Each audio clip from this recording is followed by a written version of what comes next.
Hello, and welcome to Truly We Speak, a podcast where we uplift faith, community, and education. My name is Sierra Ward, and I'm your host of today's platform. Y'all, it's been a minute, okay? I've been living life. I am in my senior year of college, and I'm majoring in sales and business marketing. I'm graduating next month, and I am so excited. I've had to take just a small break from these episodes to focus on school and focus on life. But in this process, I've been really preparing content, networking with people, trying to get some really cool individuals on here. And this is also my honors thesis project for college. So I kind of got to get this together before I can graduate. So I've been writing my thesis paper about how I've started my podcast and things like that. So make sure to tune in and subscribe for more content. And I'll make a video to talk about how my process has went with the podcast. So today I have a very exciting guest. Today I'm interviewing Faith Atira Jones, who is a musician, artist, fellow creative, into content, into media. Please welcome Faith Jones. What's up? Hey. Hello. Thank you so much for being here. Thank you for having me. Yes, of course. So we, met through music, met through Christ and church, and just early on from meeting you, it was something that kind of just like attracted me to you in terms of like music and your dedication to the Lord. And I was like, she's very confident in who she is. And it was kind of something in terms of like how you marketed yourself and branded yourself. It was like people know you do music without you necessarily having to say anything. And I was like, gosh, like everybody doesn't have that, but you do. So walk us through who you are and just a little bit about your background. Alrighty. Well, my name is Faith Jones. I'm a content creator, social media influencer, reactor, singer, songwriter, anything that has to do with the music industry. I am very involved. Growing up, I would say that I was a pretty outgoing kid. I always had a huge personality, was never one to be quiet. But you would think that would be the thing to keep people thinking positive things about me. But life has its ups and downs. I think around the time of middle school and between the transition between elementary and middle school, I realized what a hater was. I was like, okay. I was like, I hate, what's a hater? I'm so green, growing up in church, you're not allowed to do many things. And so my parents sheltered us from a lot of things. And so at first I thought like, all these things I'm finding out, everybody's just finding out. And come to find out, everybody's like, where have you been? And I'm like, in the house or church. What do you mean? And so once I realized what a hater was, I'm like, what does this mean? And they were like, well, there is a thing where people can hate you for being just who you are. Oh my gosh. And so that was a thing. Like I was this dark-skinned little girl. I didn't have a lot of hair draping down my back. I was literally shaped like a little boy, but you could just tell by my face I was a girl. Type situation. But I was like completely bullied through middle school. Like when I say bully, I mean anything that you could see in a Lifetime movie is what was happening to me in middle school. Like a group of girls, I think they were cousins. They would pull my backpack, pull my hair, pull my clothes. Like, and mind you, at this time, I'm singing for football, basketball game. This is where my singing career really was like, okay, a lot of people around Kalamazoo starting to know me because I'm doing these appearances for these games. I think this is really cool. And you would always hear them like snarky comments like, oh, you think you cool because you can sing? Or you think you cool because you can play sports? Like you, and it was always like a thing where I was like, why does that even matter? And then once my mom explained it to me, I was like, okay, I'm different. I was like, I'm really different in a way where she was like, sometimes you have people who are different where it's like, okay, I noticed that you're talented. That's cool. But sometimes you have people that are talented to where it's like, there's no way you're talented in all that you do. So when people is like, oh, you sing. Wait, no, she sings. Oh, she play basketball. No, she really plays basketball. Oh, she could catch a football. No, she actually could play flag football. It's like, why are we like, why is everything that she does seems like it's something that she can actually do? And so I was just like, I told my mom, I was like, so does that make me weird? Like, does that make me like the reason why people don't like me? And she was like, that could be it too. And then shortly after the bullying, I realized what colorism is. So all of these things that filtered out the dynamics of what kids normally wouldn't, I guess you could say, go through, I ended up going through very early. And so that kind of shaped my dynamic and tenacity of my career. Because I was like, wait a minute, if I can get past bullying, if I can get past these really deep, sad thoughts of suicide and all these other things. Yes. If I can get past these things, I can only imagine what God has for me later on. Mm-hmm. I was like, but I have to get past them. And those between middle school and about the end of high school was the hardest moments of my life to try to get through. But then once I graduated high school, I believe that's when I really was able to soar and really just do what I needed to do career-wise, I should say. Yeah, I can relate 110% to where I'm coming home and I'm like, why?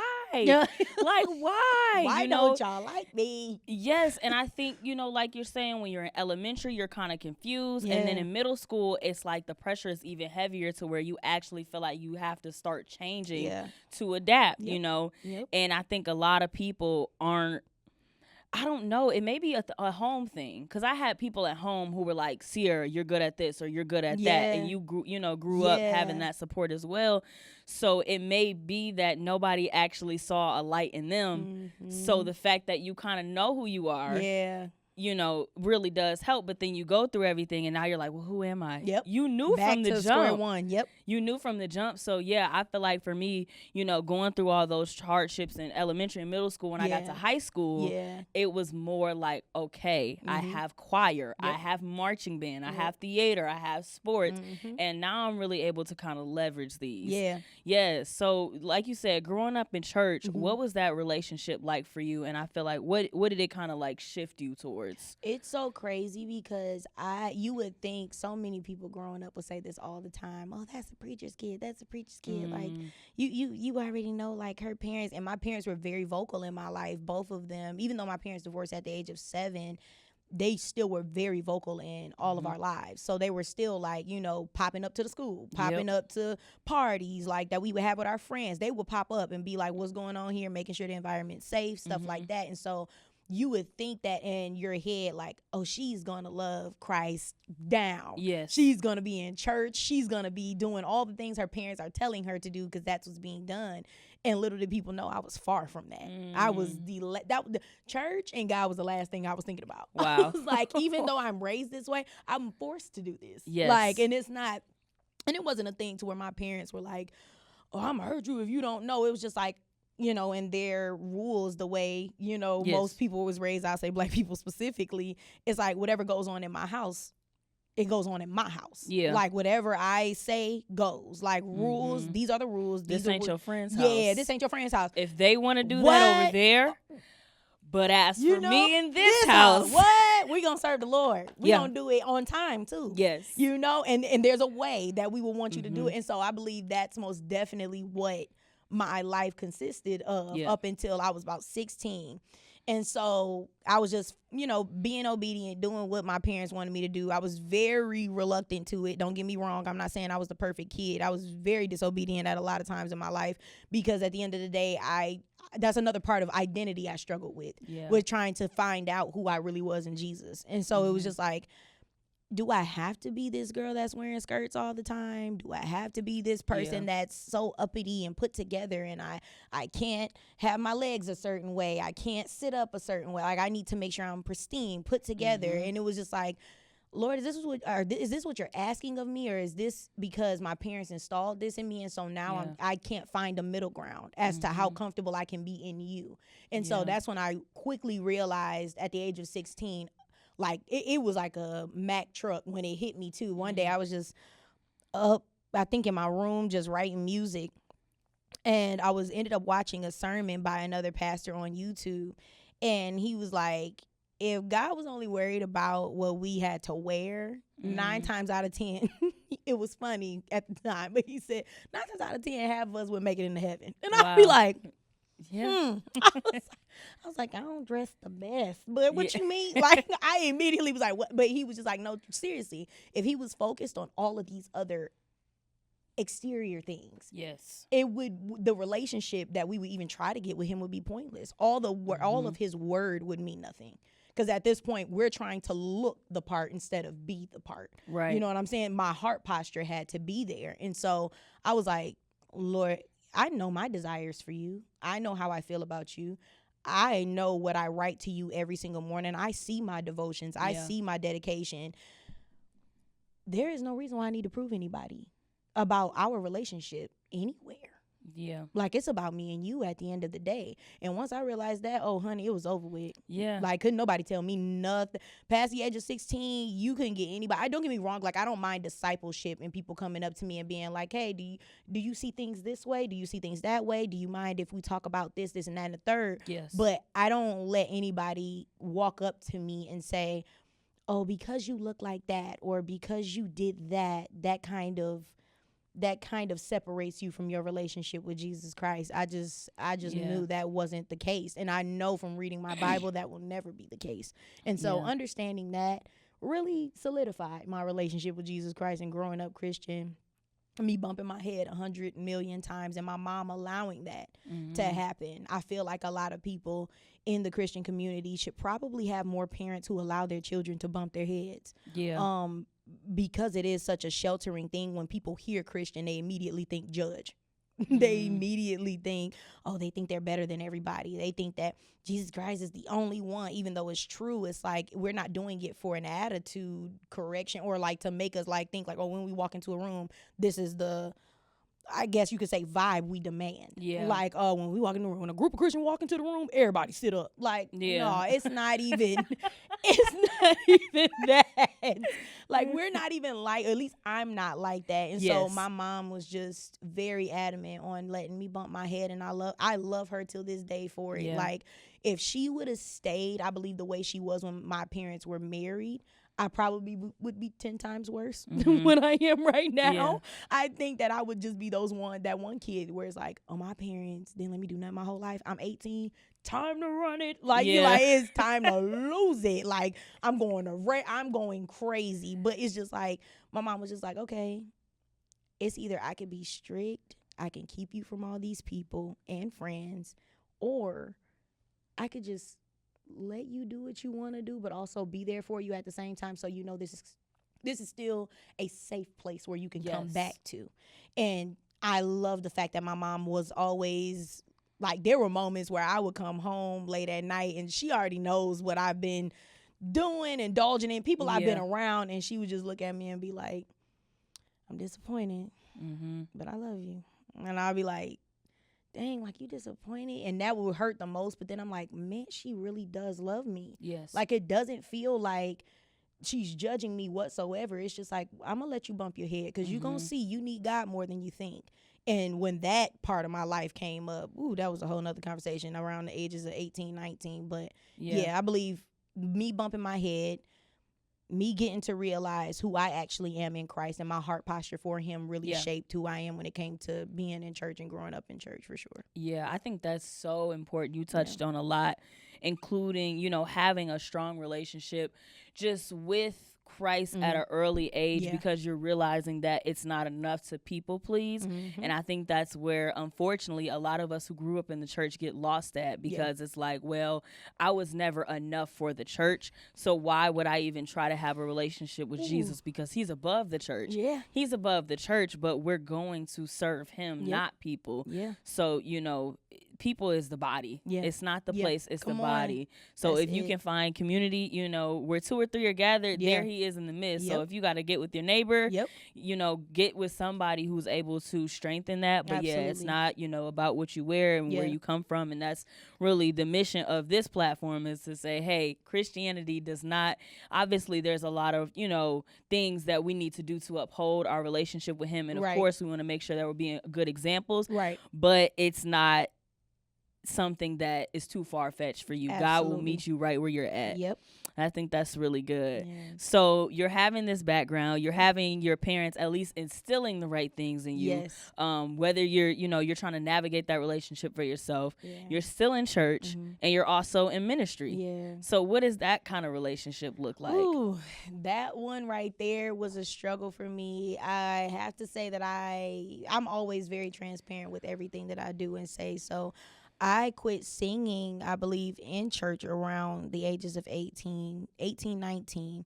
And at the time, my ministry leading up until then, I mean, I cannot tell you how many times I've had people come up to me crying their eyes out, really just expressing their testimony to me, and it's been such a beautiful thing. Yeah. Where I just see the things my voice can do to somebody's spirit. Yes. And how seriously I take those moments, and at that time, how they understand and can see. They don't need me to do the extra. They could just see the way I'm singing the song. It means something to me. Exactly. And so they like, okay, I don't know what you've been going through, but I could tell by the way you say those words. My God. You're coming from a place where I'm not even in your business, Yep. but I know you didn't struggle. You know what I'm Yes. saying? And so it's so beautiful to see people be like, whatever you felt, I felt the same thing.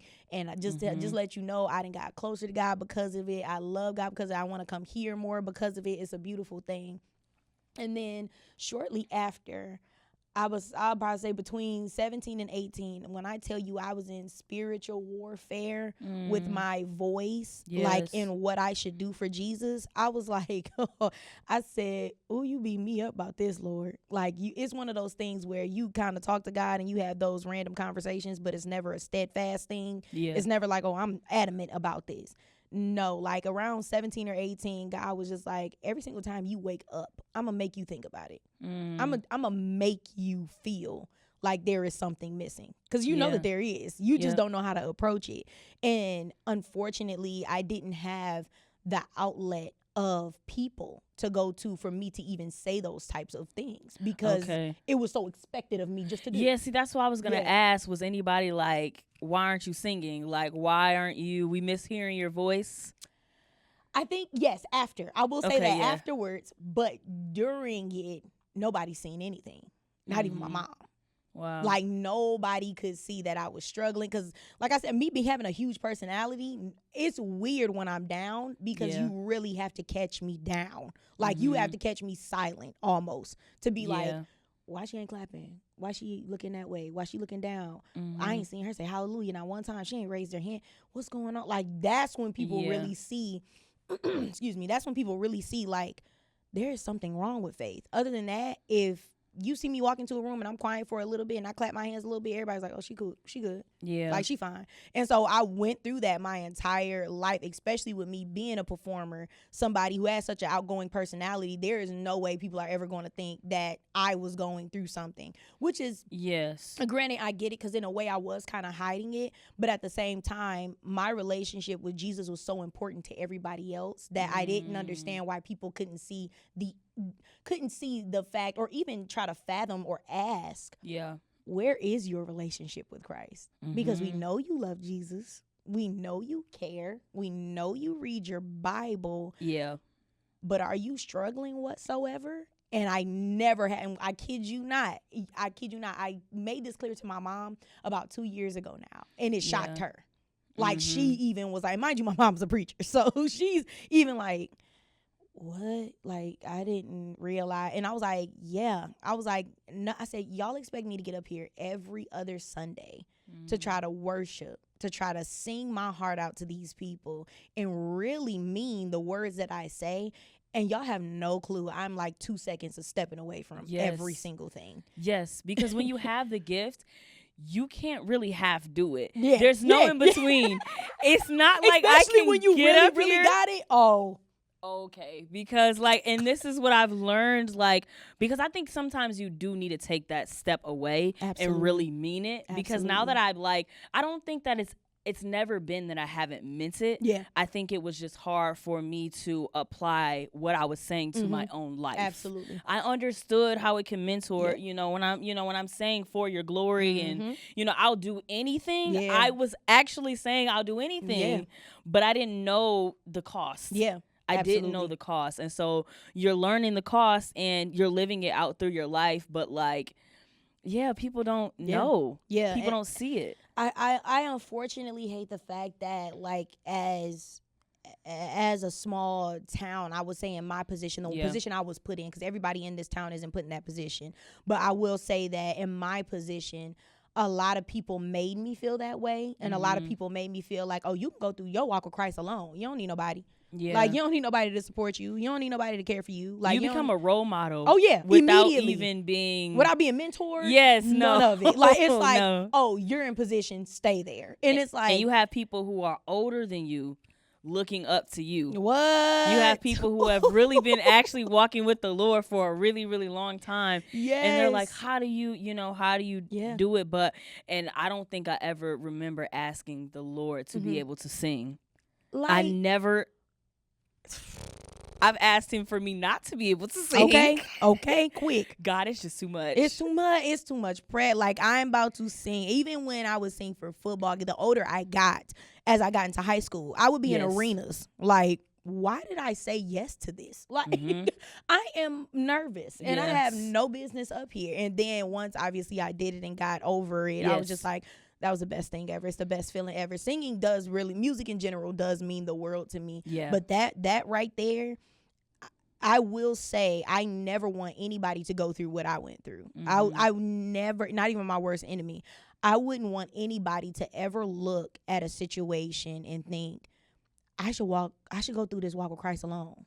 Like, I should most definitely, even when I'm struggling, like, even if I am ministering, like, if I'm a part of praise dance, if I'm a part of the drums, if I'm playing the bass, if I'm playing the electric guitar, if I'm playing the organ, I should continue to go through this alone. And unfortunately, the music industry is where it suffers the most. Because I'm not going to lie. I have literally seen the music industry in churches, specifically Black churches, suffer so much because it is a routine for us. And it's idolatry. Yes. We have to stop idolizing the person with the mic. Yep. Whether that's the preacher or the singer. We have to stop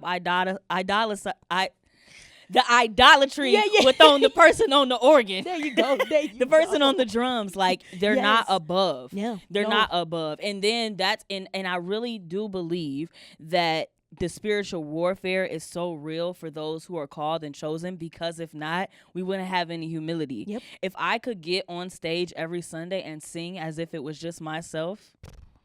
Man. He knew. No shade, no tea, no shade, but I'd be Beyonce. Like, what? I be up here like, you wrote the check back. Yes. And when you be like, girl, you was just crying yesterday. I know, I got over it quick though. Yeah, no, no, literally. I know. It just being in certain situations where the spirit will fall on you so heavy. Yes. I was it was a couple weeks ago, and it was I was just singing with the adult choir. They had asked me to lead a song, and I was just like, oh, this is cool. It's something routine. Just wanna praise you. Right. Just a little, not too much. Right. And I'm like, of course, like, for myself, how I prepare is I want to, Saturday night kind of just have a quiet time. It's not time. I'm a young person. It's really not the time to be out and about wandering the streets. Because when I get up on Sunday morning, I'm probably going to feel like, how am I going to get up and minister in front of people when I've just done this? And I've been in that place. And so, I'm taking that time to prepare. I'm singing the song. And it was like, after I was done singing, a release. Yeah. I didn't even realize how much I was holding in. And sometimes it's like the only thing that can really, like, cure a musician. Yeah. The only thing that can really take the spiritual warfare off a singer is allowing them to come humbly before the church. Yeah. Imagine crying in front of your church. Oh, yeah. Oh, yeah. And I've done it. And it's so crazy. Oh, my gosh, that you say this. Because I've done that expecting the reaction I get when I don't cry. And I don't get that reaction. So when people see my tears, they're like, oh, she gonna be all right. Yeah. But then when I don't have tears, everybody like, oh my God, what are you going through? What? And for me, I that's where it takes the idolatry out of it. It literally, and I'm just like, Lord, I had to be honest. I had to be honest with myself. I had to be honest with Jesus. I got home one Sunday, and it was right after I got done singing at a different location. We were visiting a church, and we sung for them. And I remember leaving that church, and I was like, God, I'm done. Yeah. I was like, I will not be singing in church anymore. I'm good. I've made my decision. And the reason I did that, there's still to this day people in the church that have so many questions as to why, but they only want to know why I stopped singing, not what my relationship is with Jesus and the reason behind why I stopped singing. Because I didn't sing just because. I sung for the Lord. Yeah, there was no checks involved. There was there was nothing. Like, I didn't have a second gig after this. Like, this was it. And so I'm like, never. It's like when for example, if you ask, let's see, Kelly Rowland. Yeah. If you ask her, like, girl, what you about to do today? Oh, I got a booking at Jimmy Fallon show. I got a booking. It's like, oh, okay, sis, you got a schedule going on. Like, we really can't sit down and chit chat about what's really going on unless you get in her schedule type situation. And for me, it was like, I didn't have any of that. And so for me as a young child, I think it would have been very pivotal for somebody at that time, at least mentor wise, to set me aside and be like, do you even love Jesus for real right now? Like, what is it? Because I'm not trying to be in your business, but I want you to be honest. Because if you don't see it fit to be up there, don't walk up there. Yeah. And there were so many times after me and my mom had this conversation, there were a few times before I said I was done singing where I went up to her and I was like, I don't want to do this. I don't want to do that. I was like, I don't want to play with Jesus like that. Like, I don't want to do that. I was like, as talented as I may be, and people see it, a lot of people see it, I guess you could say, as a waste, in their eyes. They're like, oh, you're just wasting your gift. That's crazy. No. I'm being intentional with what God has given me. Because if I'm out here, the Bible also says if you out here preaching the gospel and you doing all these things, saving lives and professing and all these other, woe is you. Like, you gonna be held accountable for that. Yes. And so I don't see it no different when I minister. I don't see it any different when I sing about the grace of God. When I sing about who Jesus is to me, I don't play with that. Like, I don't see that as a thing where I could just be like, I really don't like Jesus right now, but I love you, Lord. Like, it's going to be like, Lord, Jesus is going to be like, I see all of your heart posture, and it's terrible. And obviously you're going to have those moments where you're not going to want to do it, but you still have to for the glory of God. Yeah. And it's just like, I think I definitely got in that same position where, I was singing and I was loving it. And then, I was loving it to a degree, but because I didn't have the relationship, me alone wasn't enough to sustain the gift because it was just too big. Absolutely. It was just too heavy. Okay, cool. So we're talking about music and your upbringing, and then I wouldn't say you necessarily stepped out of the church, but kind of transitioned into music and the platform that you have now. Could you tell us a little bit about that? Yeah. So transitioning into it, coming fresh out of high school, me doing a few viral videos of me singing certain challenges. You know how TikTok even have singing challenges on there. Okay, where you hear all singers around the world and the dynamics of their voices and how different it is. It just makes people want to repost you more. So I ended up getting reposted, and it went viral of the person who actually made the challenge. And then after that, I posted it on my own personal YouTube channel, which had absolutely about, I'll say 20 subscribers. It wasn't even that big. And so I was just like, okay, let's see if the translation from me going viral on Facebook will go even better on YouTube. And it actually ended up working. So I was just like, okay, because most people in the comments were like, can we get this on YouTube? Is it possible that we can listen to this on YouTube? So I was like, oh, yeah, absolutely. Let me just. So you reposted the same video on there, and it did even better. Yep. I'm like, let me just go ahead and repost that. And so I did, kid you not. And it's crazy till this day, this video is up. And I am in a black and white polka dot blanket with braids and a bun. I look scruffy, but I was just singing. I was like, I love to sing. I said, let me just do this little challenge and see where it gets me, and it did amazing. And so I was just like, let me do the dynamic in which I love music and the way I hear certain things, the shift in certain things. I love all aspects of music, not just a singer, but I love the musicians. Yeah. Anytime I hear the organ, love the musicians, and the musicians know I love them. As a singer, I will be singing. I am nothing. I think it's between my brother and his childhood friend Chris. Between them two, Chris.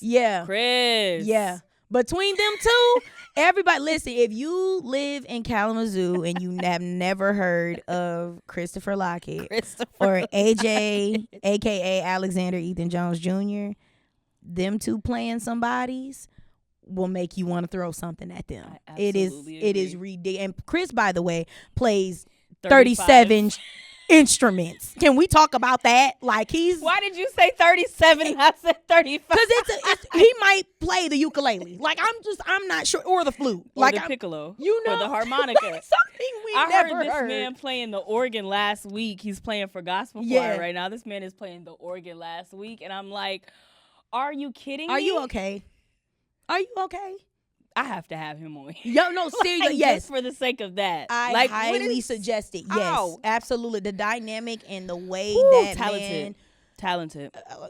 To be honest, he should be on tour. Chris, you already know that conversation we've already had. If I call you, be ready, because we're leaving. We're out of here. I need you. I need you ASAP. He's so young, and to see how his mind even can go as far as the eye can see with music, I feel that way about every dynamic of music. And so when I started to do it on YouTube, I was like, let me just react to my favorite singer and we'll see what happens, which was the Whitney Houston thing. Ended up getting like 10,000 views off of that. I also did another reaction video of somebody else that I did a cover that did a cover of one of her songs. They ended up reposting me. Already had a huge platform that did great, and so the views came from them reposting me. Got it. Yeah, it came from them reposting me, and so then that's when everybody else that was around Kalamazoo was like, oh, she doing, a little bit of this, a little bit of that. And I was just like, oh, okay. Like, I guess it ain't all that it was cracked up to be, which is fine. And then, I kid you not, I'll probably say 3 years after that, my YouTube is now at almost 50,000 subscribers. Good googly moogly. I am getting posted by from Tori Kelly to Kurt Franklin to Yeba to all of the America's Got Talent contestants. There is this country group. There, all the country singers, I cannot think of their names right now, but there are huge country singers. I mean, people who have won CMAs took down like their Grammys. Literally watch my YouTube channel. And I had no idea. I was like, and now I went from a point of just doing reaction videos of these people thinking that they will never watch them, because I'm like, they're famous. There's no reason to sit here and watch YouTube. You got better stuff to do than sit here and watch me. But I didn't know one of my friends that actually I was a plug-in with in the music industry. He's an assistant for a couple of famous people.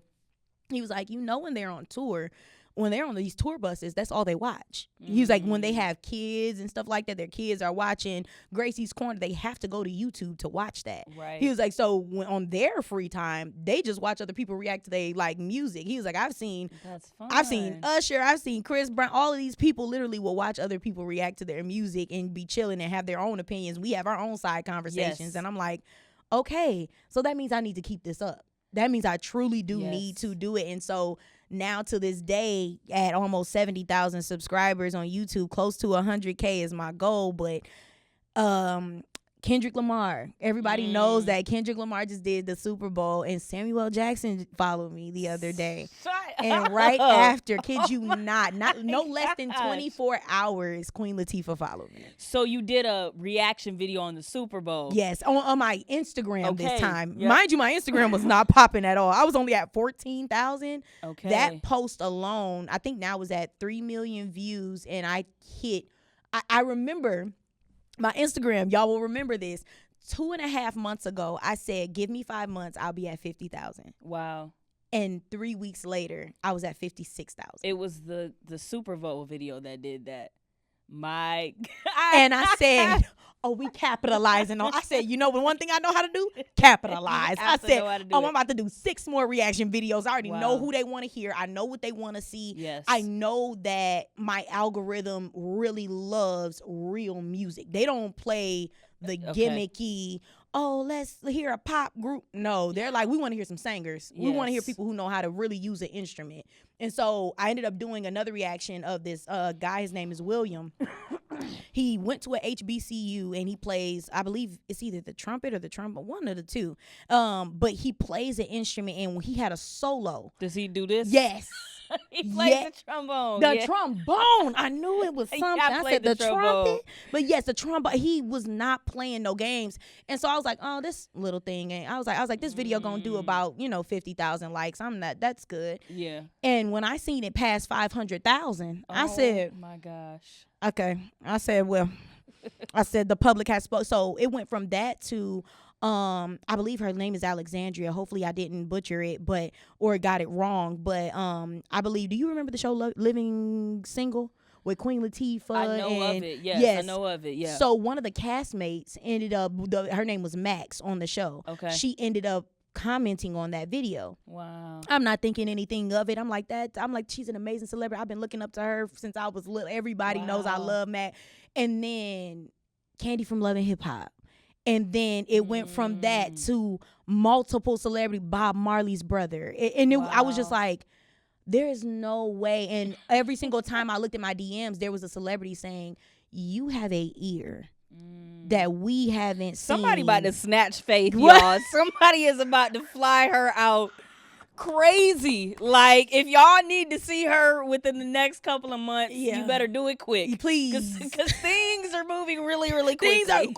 I mean, you know how you pray for something and you like, God, I promise when that moment comes, I'm going to be ready. Things are about to shift quickly. Not much longer now. Not this time, you know? And I'm like, Lord, I could have swore in my heart that I said, Lord, and I'm still ready. Don't get me wrong. I'm like, but now like I told you the other day, I see why people need a team because I overbook myself. I overschedule myself. There are meetings I have to attend and people are like, hey, did you forget? I'm like, yeah.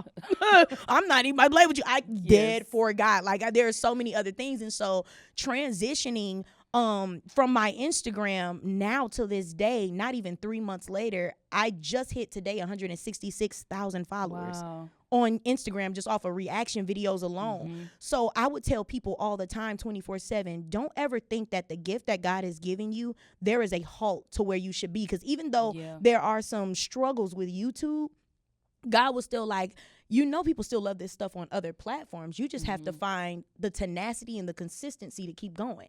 Because my thing was like, Lord, I'm consistent on YouTube, but I guess, my consistency on another platform won't matter.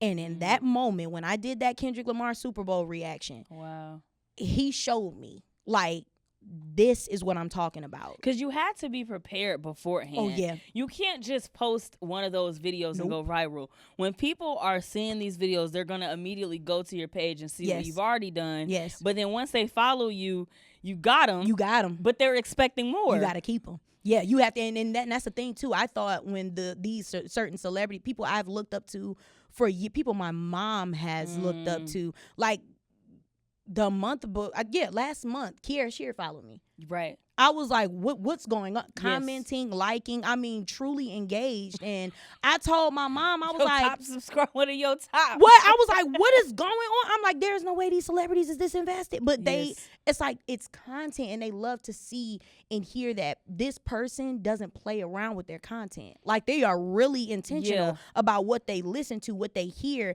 And so to shift over from that and to see how many people who I've looked up to see and notice that it's not just something I listen to for fun. It's something I take serious. Because if I hear something bad, and I told people this on my Instagram like 2 days ago, I was like, I love y'all, but some of these videos y'all telling me to react to, it's going to be a no. Yes, so that's what I wanted to ask you is, first of all, why do people watch you?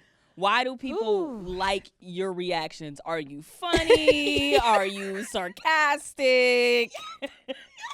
Why? You on the dime. You on the dime. I am very sarcastic. I am very dramatic. I am dramatic I would pull out all the tips and tricks just to get you to be zoned in. But I think that my ear for music, as to where I pay attention to it so much, I feel like people love the dynamic in which I feel music too. Okay. Because my mom told me one day, she's like, I was watching your Instagram the other day and I really love this video and that video. And I asked her, I said, well, what you love about it, Mom? Like, it's just music. And she was like, no, sweetheart, you don't understand. She said, there's people who hear music and then they hear a melody in the music or they hear the sound of it and that's good enough. Yeah. She was like, you listen to all of it. She was like, it's not just the lyric. It's not just the melody you hear. It's the lyrics you hear. The way it makes you feel. Does it make sense? She said, sometimes I will see you do a reaction video. You stop and try to make sure the song even makes sense. She was like, sometimes artists out here be and just saying anything. And you just be like, now you done jumped 3 topics and I'm trying to stay on one, but I feel like you told me all your business and somebody else. Yeah. Like I wanted to stay on this specific, and I believe that's why I truly am a fan of J. Cole and Kendrick, because when you hear their songs, there's a story to tell and they're never leaving you off a cliffhanger. They're like, these are the details in which I'm saying it to you. And for example, I'm gonna just tell y'all this. By Black and J. Cole, look up Pretty Little Fears. Everybody go listen to Pretty Little Fears. Shout out to them. I'm going to just give y'all that free game right there. If you listen to the way they were expressing, like, I'm in love with this woman, but it's not just because I'm in love with this woman because of the way she looks, the way she carries herself. I'm in love with her for the characteristics in which she made me better. And they explained that.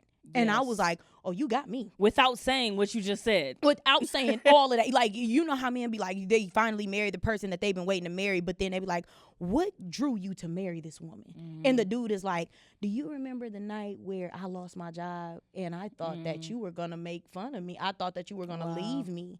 And she was like, no, we got a couple of job opportunities over here, and you ain't got to rush into them right away because that's not what I got with you for anyway in the first. But to see somebody translate that story, put it into a nice little beat, a nice little kick, and then not only that, your flow is in there too. All of those dynamics hit my soul when I listen to music. It's just, I believe that's the reason why people watch or wait to see me react to something, because they realize music is pretty much all this girl has. Because at first it was a sport. At first it was basketball. Everybody know basketball was my first love. I thought I was going to be the first woman in the NBA. I believed it. And I was going to be the second. What?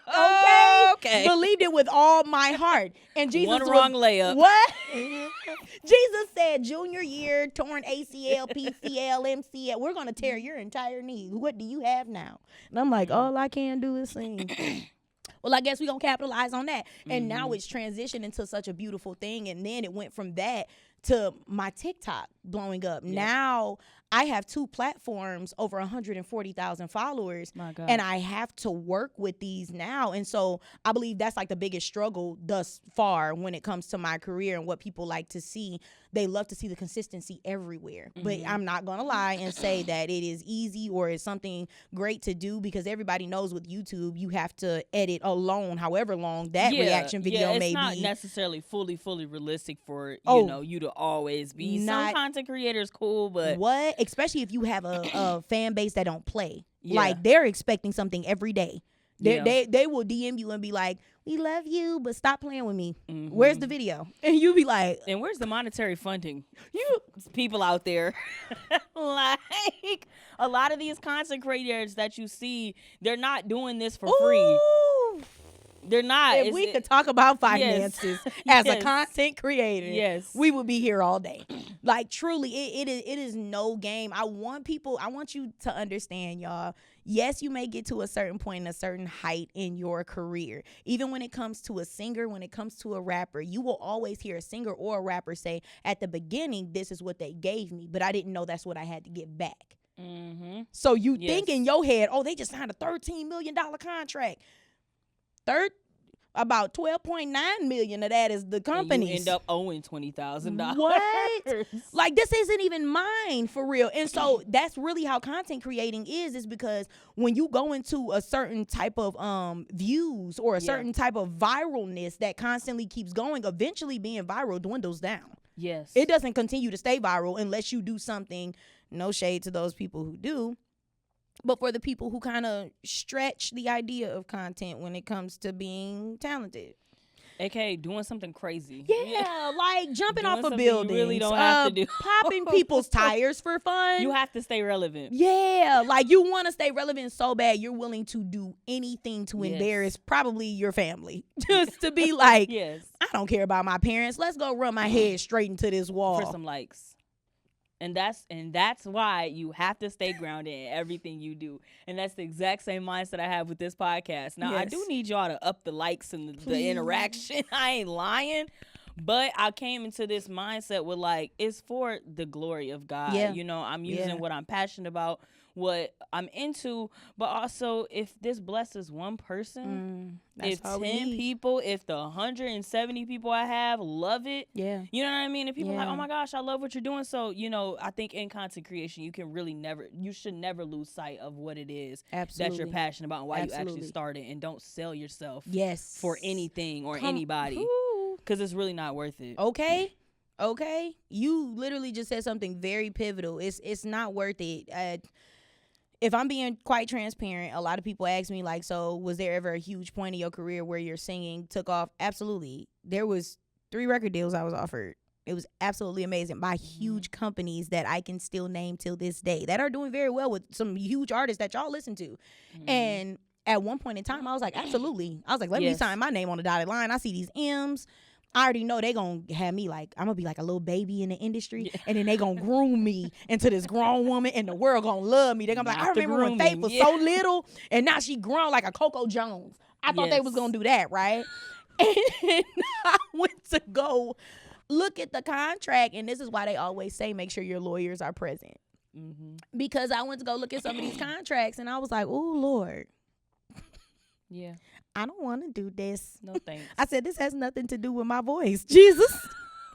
I said, this has nothing to do with being in the studio singing like, with a mic. A blood drop sign here and here. If you could put your heart on the line and give that back to the exec, I think we'll take you. And I was just like, no. So when she says do not sell yourself, I personally mean that in a literal way. If you feel uncomfortable with something, if something does not feel right, if you read something and you see that it's a little off and it's not quite to your liking, do not do it. I recently just had a friend, I actually just went to his concert last year, and I was actually featured on his page, and the video did millions of views. It was absolutely amazing. He literally just ended his contract with Def Jam because it just did not fit the image they sold to him. Yeah. Oh, they for them to let you hear anything and be like, oh yeah, for sure we can do that for you. Oh, you just want to stay an independent artist and make sure you stay to your, your liking, and you ain't got to go too broad and too out in front of people. That's fine. They're selling it to you to the fullest. That's all they want you to hear. Because by the time you sign that on your name on that dotted line, you probably ain't gonna get half of what they promised you. Yeah. So make sure you read and make sure you know who's around you that's telling you to sign those things. Because sometimes the people around you are the people that want to be successful through you. That's valid. That's a word. So where can people find you on these social media platforms? So you guys can follow me on, if you want to, Snapchat is just a place that I have fun, but it's Sang Faith, SANGFAITH. Other than that, it's Faith Jones on all social media platforms. That is Instagram, TikTok, YouTube is just my regular name. It's literally Faith Jones. You type it in, Faith Jones. I'll be the main face that pops up. Other than that, hello SEO. Because I used to have to ask, I used to have to look up multiple times to be like, am I the only Faith? But at least I'll say where the subscriber count that I have, yes, that's I am really the only Faith. So if y'all look it up, it should be easy to find. But it's Faith Jones with 2 underscores on Instagram and TikTok if you guys would like to go and check that out. Yes, so make sure y'all go and show her platforms love 100%. The last thing we want to know, this is season 2. Why not now of Truly We Speak podcast? Why not now? Where are we going next? What's next for you? Lordy, traveling. Yes. Traveling, doing some big things with some big artists I have in line right now. People, when I tell you I have looked up to, and the people that I know around me have looked up to for a very long time, has presented me. I can't really speak on the dynamics of what I'm doing, but let's just say the big screen has a lot to do with it. Yes. You should be able to click on your TV in a little while and see my face with some amazing people, some amazing talent. I can give you that too. Some amazing talent, some amazing people that you guys will be just in shock about in what you see. So I'll say that. What else? Me personally, I would honestly love to take my reactions on the road. Okay. So I would honestly love to get some great collabs in with some huge companies, such as, we always have the Grammys, the MTV Awards, the BET Awards. Absolutely. I would have you host that. What? We're gonna put that out there. Put it out there, Jesus. Samuel L. Jackson. Yes. Ding. Yes. What? If you just could hear just a see what, I'm just a little girl from Kalamazoo, Michigan. Love to make my dreams come true. All I need is a mic. This is do just good. Something like this. Just hand me this and tell me to talk. I promise you, we're going to have a time. A time will be had. Yes. That's amazing. Well, thank you, Faith, so much for coming on to the podcast. Thank you all for listening to Truly We Speak. Stay tuned to what we have coming up next. Make sure to like, follow, and subscribe to see the rest of season 2. And thank you all for watching. Bye now.